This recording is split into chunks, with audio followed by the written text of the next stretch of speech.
Okay, we're live.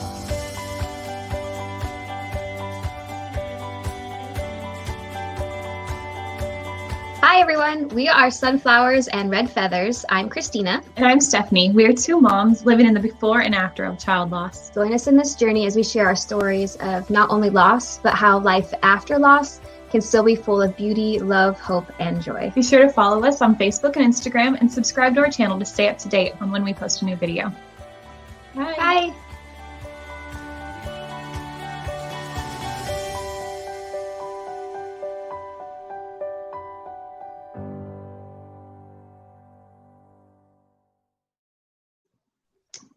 Hey everyone, we are back. We are Sunflowers and Red Feathers. I am Stephanie. And I'm Kristina. And we have a special person with us today, a special guest. We have Stephanie Dawson with us from the Death Guru. She's from Minnesota. And we are excited to have her today. Kristina and I, decided to start doing interviews as part of our podcast series. And we wanted to start incorporating other bereaved parents. Just as a way of showing that the real life part of what grief is as a bereaved parent, just so that way everyone knows that what they're feeling is completely normal, because everybody grieves differently, and that's something that we recognize. Kristina and I grieve differently, even though our stories are similar. We do feel different things, and everybody has their way of grieving, and we wanted to bring other perspectives in. So that's what we're doing today. We are super excited to have Steph with us today, and we are excited to share this with you guys. Yeah, so as Stephanie said, we're going to refer to our guest as Steph today so that we can try not to get confused. So Steph is from Minnesota, and she's a nurse, a writer, and a death doula or coach, or they also refer to you as an end-of-life doula, I believe. Yeah. And her goal has just been recently to normalize the grief process. And first of all, Steph, would you like to just kind of tell us a little bit about your death work and a little bit about yourself? Sure. Well, I'm a grandma and a mom of two. My son died last year. It's been just over a year. When I was a little girl, I had just turned 4 and my sister died. And I remember growing up just thinking that whole funeral experience was so weird. And then years later, as a nurse, I worked with another nurse whose husband died. And I remember her standing at the casket and just holding onto the casket to stay upright for the receiving line, which was, a huge thing. And I thought, we've got to do better, And then as a nurse and before that, as a nurse's aide, when you have so little time to spend with the dying, I just thought we owed it to our grandmas and grandpas and stuff, to do things better and to give them a more personalized death experience. And I was disabled on the job as a nurse, and I was devastated because I was the job. And I started writing a little bit later for Positive Med, and then I heard about becoming a death doula, and I was like, why did nobody ever tell me this was a thing? I was literally born to do this job. So I went to training for that in Michigan, and I live in a very rural area. People are very conservative. It's hard to introduce new stuff like that. So I was pretty much aiming towards education and doing more education than I was actual doula work. And then when my son died, everything went out the window. I planned his funeral. I was just trying to take burdens off of my daughter-in-law, and he's grown, so my experiences are a little bit different, and I now live with my grandchildren and my daughter-in-law, and she's a perfectly capable parent. She could do it by herself, but with my grandchildren are naughty. They're smart and they're naughty, and she shouldn't have to do it by herself. So I'm here. So yeah, and my daughter is here too. She graduated. Everything with COVID is so confusing. The year before COVID, graduated her bachelor's in psychology. Yeah. So she would have been starting grad school, and then COVID, and now she's here with us, and her plans are in the air for now too. She's looked at a couple schools to start taking some classes online, but I don't think she's gotten very far with that yet.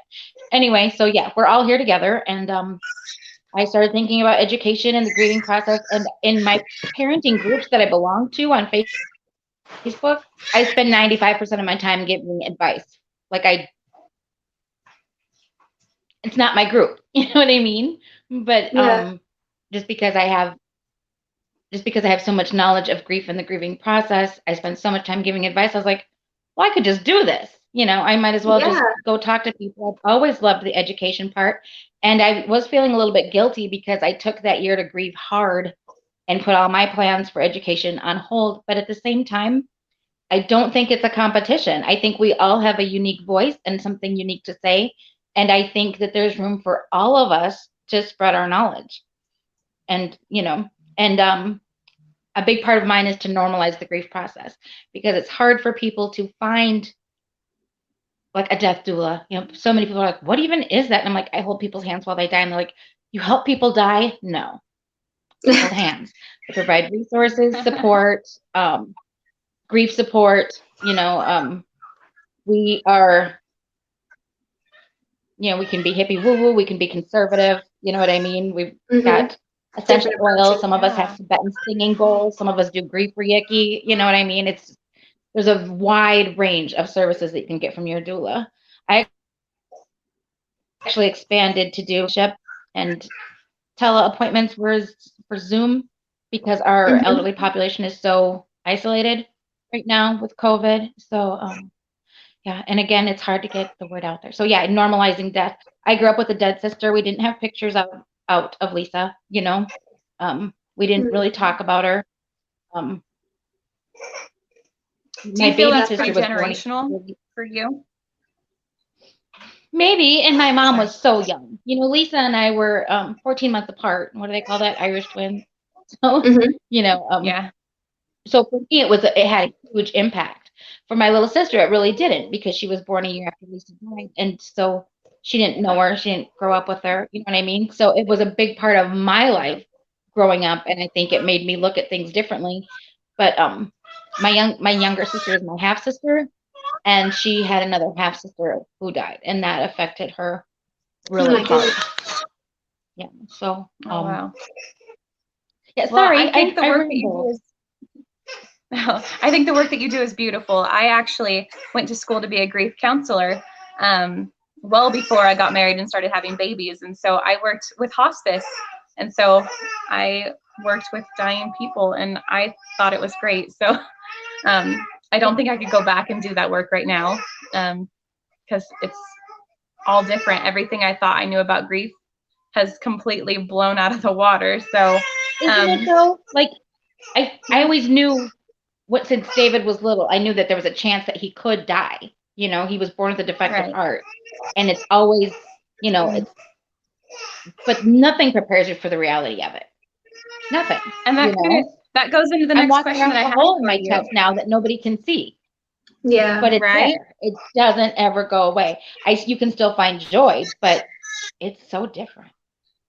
Yeah, that's what I was going to ask you. How has your perspective on grief changed, just in everything that you do now with David's passing? First of all, the biggest thing I think to learn is that whatever you're feeling, it's okay. If all you can do today is breathe, that's okay. You breathe, if all you can do is sit and cry and look at pictures for a day or 2 days, whatever, okay. I think if you're still doing that for 3 months and everything else in your life is suffering, maybe consider a grief counselor. But it's okay to do it for a day or two, Yeah. Whatever you're feeling, it's okay. It's part of your grief process. I have literally felt like physical pain. Like one day I was walking to the laundry room, and all of a sudden I just got an image of my son's face and heard his voice, and felt like something poked me in the eye. Where I was like in the bathroom like this, trying to look in my eye, and it hurt for 2 days, and nothing happened to it. It was a grief thing. I was like, I did not expect grief to be so physical. Right. Yeah. So we do follow you on Instagram. So we were wondering if you could kind of share with us. You talked about it a little bit already, but in what ways do you normalize grief. So you talked about your community being really small. Were there like events that you did to help try to get your perspective out there, or what are you doing to help normalize the grief I was process? just starting a lot of that. I was volunteering with hospice, and we moved after my son died. My daughter-in-law's mom died, well, 8 years ago at Christmas. And then my son died a year ago, 10 days after Christmas. And when my son died, she was like, I just want to go live by my dad. And I said, I get that, but I was devastated because I moved from South Dakota to Iowa to be by my son and his family. And she's like, I just want to go live by my dad. And I'm like, I get it. And she's like, no, I want you to come with me. I was like, really? Okay, yay. So here we all are. So I haven't done anything really except for changing my Instagram from personal to being the deaf guru since I moved. And then I have Stepping Stones EOL doula services. That's also me. And I have that on Facebook. I'm on Twitter, but I don't use it professionally because I tend to get feisty. So yeah. So I've been mostly working on education, but before I moved, everything was like flowing. I was volunteering for hospice. I was interviewed in the paper. I was getting phone calls. And now here, the closest to me is Rochester or bigger. And there's already doulas there. So I thought that I should probably expand my horizons anyway.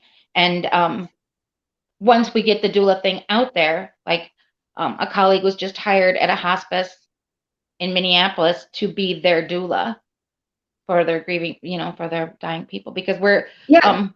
Do you want to share a little bit about what a doula does? Because I don't think a lot of people really are aware of what you do, besides holding their hand. Some of the confusion comes with people think that we replace hospice, and we don't. We're an important part of the hospice team. Hospice can be limited by insurance for time that they can spend, and usually you have like an RN that is in charge of the hospice person's care plan, and under a doctor, of course, and then maybe a nurse's aide or two, and we fill in those gaps. We don't do physical care. We don't give baths. We don't give medications. We will show up with a list of resources for things that are important to you. So emotional support, Reiki therapy. Yeah. We'll burn essential oils and sing to you. We'll do grief Reiki. We'll be an advocate and go with you to all of your doctor's appointments and team meetings and stuff like that. We can't speak for you, but we can tell you what to ask, kind of thing. And I do legacy work, which is I sit down with the dying person and let them tell me all about their lives, and write it down, take pictures, like put together pictures with them for them to pass on something to their kids and grandkids, and that kind of thing. I'm sorry, I'm just drawing a blank. Like I had a list of things. Okay. And I'm like, so much has happened since I made my list. I never had 4 kids. I had 2. So living in a house with 4 children is constantly an adventure. I like to say that there's 6 women in this house from the ages of 52, which is me, to the youngest girl who will be 4 at the end of this month. And somebody 3 or 4 times a day, there's tears, and that's just me. And then I have totally get it.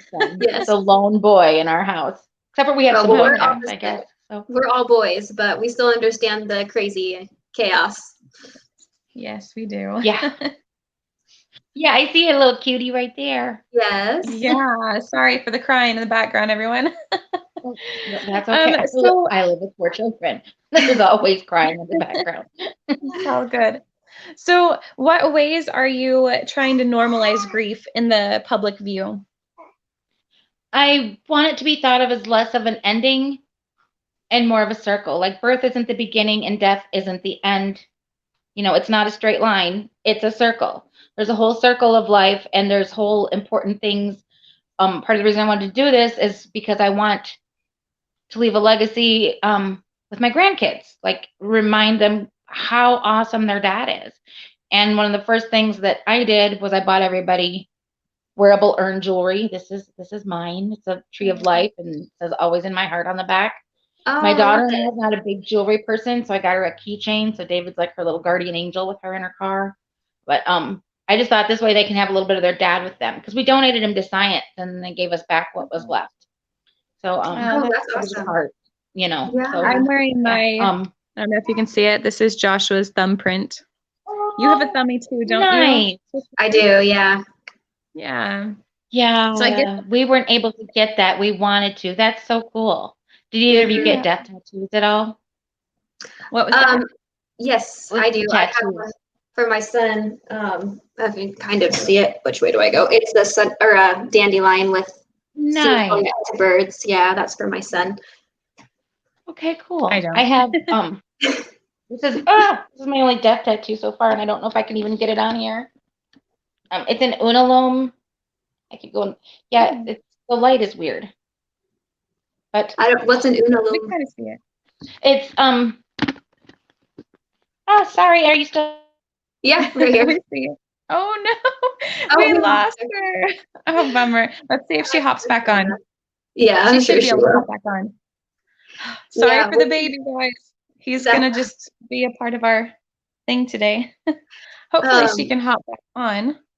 Yeah, our next question for her was just what advice that she would give to people who are struggling in their grief. So I don't know if you guys have caught, but There so she she goes. was a grief or death doula, and then her son David died at 29 years old just this last January 2020. So she already had the grief from losing her sibling and then now her son.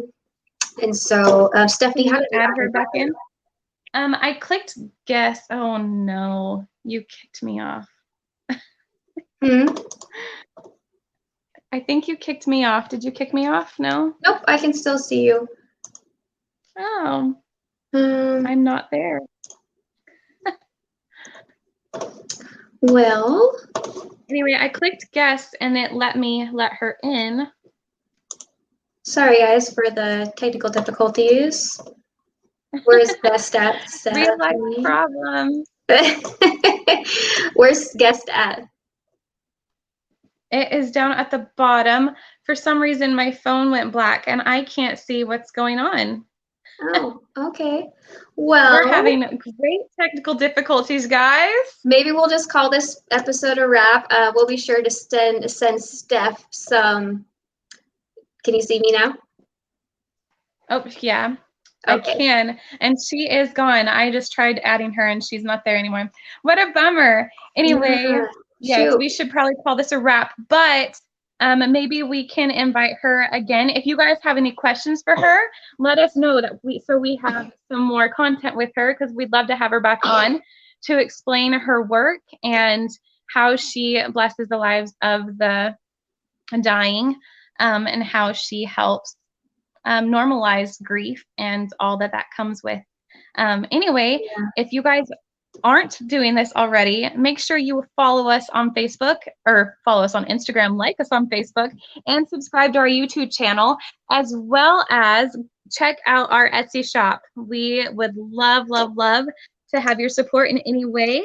And we hope you guys are having a great time and that you enjoyed what you heard so far. Let us know if we can help you, or if you would also like to have an interview with us as well. Yeah. Yep. Please let us know on Instagram or Facebook. Reach out to us and just send us a message if you're interested in being interviewed. We would love to interview you and get some more perspective on different bereaved parents' lives and how their grief journey is going. So we'll catch you again very, very soon. Thanks for listening in. Thanks. Bye.